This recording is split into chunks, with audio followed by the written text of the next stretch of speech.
ငှုတ်ကောင်းဝင်ငါကြဲကြဲလေးမှကြိုက်တဲ့အိမ်ကလူတွေအတွက်ငှုတ်ကောင်းဝင်ငါလေးချက်ပါတယ်တယောက်နဲ့တယောက်ချက်ပုံချက်နည်းလေးတွေကတော့အနေငယ်ကွာတယ်ပေါ့နော်ဒါကတော့ကျမကအခုအိမ်မရှိရလေးနဲ့ပဲငှုတ်ကောင်းဝင်ငါလေးချက်တာဖြစ်ပါတယ်ငါ့ကိုစားစနွေးငံပြားကြီးစပလင်းပြီးတော့စက်သွန်ဖြူသေးလေးတွေကိုအနှံ့မှုရောင်လို့ထည့်ပြီးတော့ပြုတ်ပါတယ်ငါပြုတ်တဲ့ခါမှာငံပြားကြီးကိုမများထည့်ရဲဆိုတာကချက်တဲ့ခါကျလို့ရှိရင်ငံပြားကြီးထည့်လိုက်လို့ရှိရင်ငံပြားကြီးနဲ့ထွက်မှာဆိုလို့ပေါ့နော်တကယ်လို့အငံလိုတဲ့ခါကျရင်စားပဲထည့်ထည့်တာပါ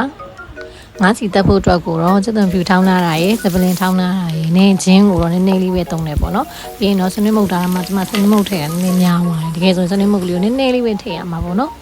ငါးသားနှွေနာတာကိုတော့တဝက်ပဲစီတက်ပါတယ်တဘော့ကကျတော့အစိမ်းထည့်မှာမဟုတ်ဘူးပေါ့နော်ငါးစီတက်ကိုတော့ဒီနေလိုက်မှာပဲချလိုက်တယ်ပေါ့နော်အရန်6တက်တိမတက်လိုက်ပါဘူး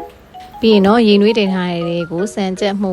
ကိုရေဖြော်ပြီးတော့ထည့်တယ်ပေါ့နော်အခုဒီလိုမျိုးဒင်းနီတအိုးစာဆိုလို့ရှိရင်ကျမကဆန်မုံကိုတော့တဝက်နဲ့တတာလေးပေါ့နော်တထုပ်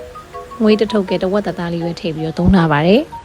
ငါးပြုတ်ထားတဲ့ငါးပြုတ်ရည်ကိုပါထည့်ပြီးတော့ပြန်ထည့်ပြီးသုံးတယ်ပေါ့နော်ပြီးသွားရင်တော့ကြက်သွန်လေးကိုလေးစိတ်ခွဲထိထားတာလေးတွေအရင်ချူအောင်လို့ထည့်ပါတယ်ဒါကြက်သွန်ဥအတွက်ကိုလည်းကြက်သွန်ဥအလုံးလိုက်လေးထည့်တယ်ပေါ့နော်ပြီးတော့ဒဲနီကအိုးချက်မှာဆိုလို့ကျမကဒါအိုးပြောင်းပြီးတော့ဆက်တင်လိုက်တယ်ပေါ့နော်ပြီးတော့လို့ရှိရင်ဆွမ်းနာဖယ်ထားတဲ့ငါနှွှင်ထားတာလေးတွေကိုထည့်လိုက်တယ်အရသာအပေါ်လိုတဲ့အတွက်ကြောင့်လို့စားလေးထည့်တယ်ပြီးရင်တော့ဘဲဥပြုတ်ထားတာလှီးရတာလေးတွေကိုထည့်လိုက်ပါတယ်နောက်ဆုံးမှာတော့ငြုတ်ကောင်းခတ်လိုက်ပါတယ်